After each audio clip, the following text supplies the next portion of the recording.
Welcome into today's Philadelphia Eagles Now by Chat Sports. I'm Chase Sr. on the rundown for today, discussing the latest happenings around the Eagles with the fan base. So we're taking some questions from our subscribers, and we begin with the real one right here in Elijah Stovall, sending in a $10 super chat. Do any of the Cowgirl players even know, let alone have a VHS player to see what a Super Bowl is?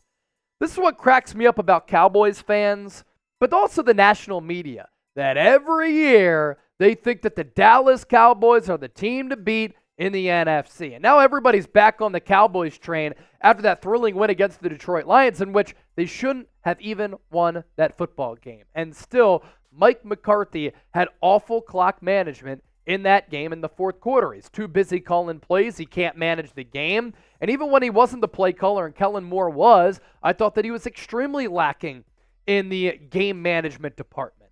Until the Cowboys are able to prove that they can win in a big game, in a big spot, I will not buy in to the Dallas Cowboys. I was at AT&T Stadium last week for the Cotton Bowl, and I looked at some of their Super Bowl banners. They won in 92, they won in 93, they won in 95. They have not been back to the NFC Championship game since then. This year, they've been awful on the road. They've only beaten 3 teams with the winning record. On grass, they're also not a good squad. And if the Eagles can get a rematch with Dallas in the playoffs, I'd love to see it, because I want to see that team choke again on their own throw-up. Aiden Kuzio, should we trade James Bradberry for an all-right player or a draft pick? Unfortunately, Aiden, while I love your profile picture, James Bradberry has no value. And James Bradberry is not going to net you a quality player or a good draft pick. He has gotten very slow, and he became seemingly washed overnight. I know that he didn't have a good game in the Super Bowl against Juju Smith-Schuster, and that's not just because of the holding call, which I thought was borderline and shouldn't have been called in that spot. I thought the Philadelphia Eagles were going to be able to march down the field, and Jalen Hurts is going to be able to have a game-winning drive in the Super Bowl. If the Eagles got the ball back, I will never get over it, and I still haven't watched highlights in depth on that Eagles Super Bowl loss. I just can't do it. It's too hard. But James Bradberry, while the idea of trading him away is good, to clear yourself of that money that you paid him in free agency, I don't think he has a lot of value at all, because he just hasn't played good football this year. What the Eagles could do, they can move forward with the young guns and Eli Ricks and Keely Ringo. They could also use a draft pick and a high draft pick on an upper echelon corner to start rebuilding that secondary a little bit, knowing that Darius Slay is also getting a little bit older too. Today's Eagles Now, by the way, is sponsored by Factor Meals. Get 50% off using the code EaglesChat50 with Factor Meals, America's #1 ready-to-eat meal delivery service. Everything is delivered straight to your door in a cooling box. You can pick your pre-made meals. They are prepped and cooked to perfection. You heat them up and you enjoy them. These are dietitian-approved, nutritious meals that are guaranteed to make your life a lot easier, because you're not going to have to spend all of that time prepping, as well as just everything that comes along with cooking. Fatigue, chopping stuff up, cleaning stuff up. My running streak at this point is closing in on about 240 days, and in order for me to run every single day, I need good sleep.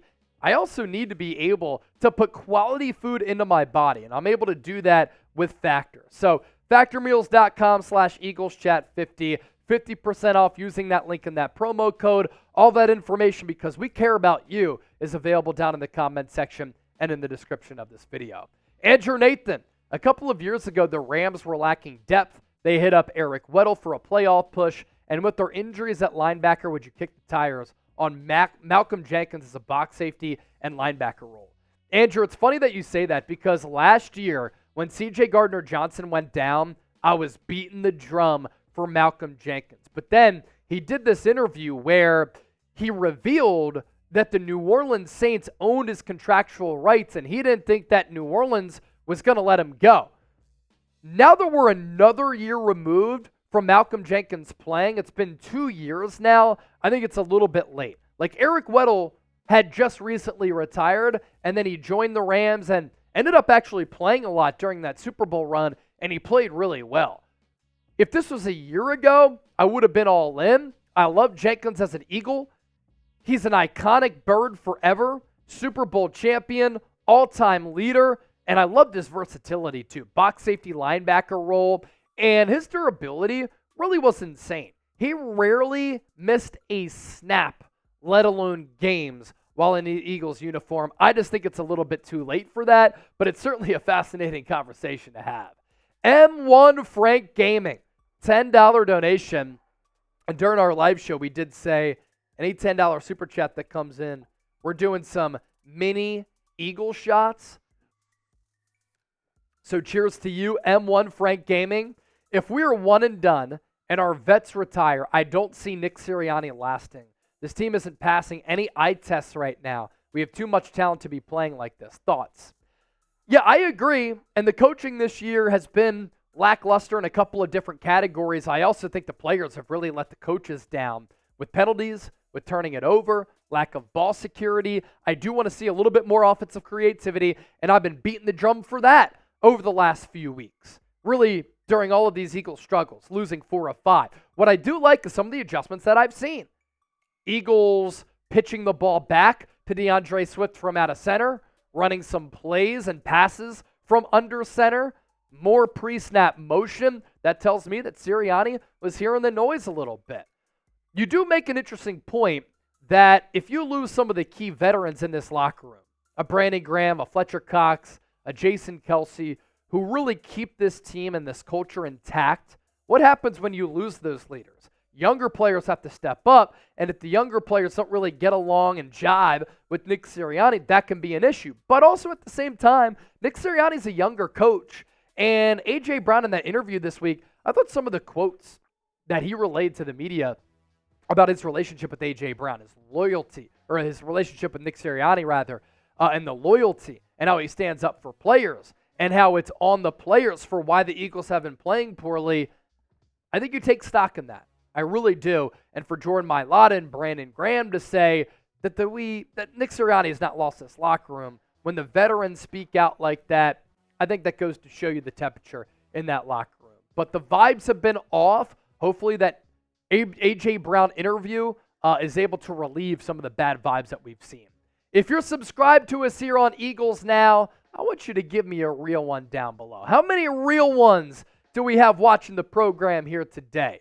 If you're subscribed, you watch the show, type real one in the chat because we certainly appreciate all of your support here on the show. David Marcella, what position should we focus on next year? You know, the more and more that we get removed from the draft a couple of years ago, the more and more you wonder, what if the Eagles took Kyle Hamilton over Jordan Davis? They leapfrogged to get Jordan Davis. And Kyle Hamilton has ended up turning into one of the best safeties in the NFL. What's a huge question mark? Safety. I would look at safety opposite of Reed Blankenship. Is Howie Roseman finally going to address the linebacker spot? That would be great. You address linebacker, you address safety, you address corner, although I like Keely Ringo and Eli Ricks and what they've been able to do, and I'm a believer in their long-term talent. You can't get enough corners in this league, especially at a position like that of importance in a pass-happy league. Maybe you get a better wide receiver 3 to pair alongside Devontae Smith and A.J. Brown. You're good at tight end. Maybe you start to develop some younger offensive linemen as well. You're not sure what the future is of Jason Kelsey. He even said he hasn't made a decision yet. I'd be surprised if he walks away if the Eagles go out early in the playoffs because I feel like he knows that he's leaving meat on the bone. Maybe a future Lane Johnson replacement, even though he got his contract extended and restructured a little bit.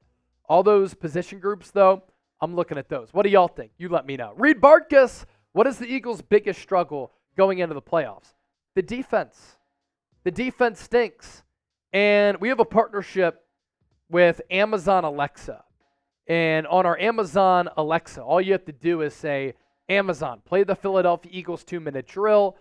For game previews, Amazon, play the Philadelphia Eagles Blitz, and you'll see me with a couple of videos per week on Amazon devices but I was breaking down some numbers for this Eagles defense. And the secondary read is the biggest concern because you're going to be going up against some solid quarterbacks in the playoffs. Are you going to be able to stop anybody? You look at some of these numbers here. Over the last 6 games, the Eagles have given up 119 points in the second half alone. That's close to 20 points per game in the second half. Since week 12, the Eagles are giving up 31.5 points per game, almost 399 yards, and are giving up 52% on third downs. That ranks 31st among 32 teams in the NFL. Coming up on Sunday, if the Eagles give up 2 passing touchdowns, they'll set the record for the most passing touchdowns given up by a team that has made the playoffs in league history. How do the Eagles fix it? Brandon Graham says they're close, but nothing tells me that this Eagles defense is actually close because they've been so bad that I think it requires massive changes. And I know everybody wants to pile on Matt Patricia. Keep in mind that he's running Sean Desai's defense and not his own. But Matt Patricia also got pantsed as a defensive mind with the Lions when he was the head coach and in Super Bowl 52 against Doug Peterson in Philadelphia. But how do you get better communication in the secondary? A lot of players I've heard didn't really like Sean Desai's coverages because they were unnecessarily confusing, but you have to have better communication, better on the back end. You got to be able to tackle better because the Eagles were awful tackling against the Cardinals. You got to be better against the run. Patricia said it starts and ends there. You got to get to the quarterback, man. Eagles haven't been able to get to the quarterback this year. They had 70 sacks last year, and this year, nothing even close. So the biggest concern, biggest struggle, this Eagles defense. Will the Eagles win a playoff game? That is a pressing question right now because they're backpedaling and they're collapsing going into the big dance. W for win or L for lose. Also, make sure you be sure to hit that thumbs up icon and like the video if you love the Eagles. Do we have more questions or are we rounding things out? Just got a super chat, so we can pop that up on the show as well. Peter Thurmond, another mini Eagles shot. Peter. Cheers to you, my guy. Shots are needed to win this game. Say less, Peter. A shot for Peter. A shot for the Birds. E-A-G-L-E-S. Eagles! We need that type of energy from this football team against the Giants and going into the playoffs.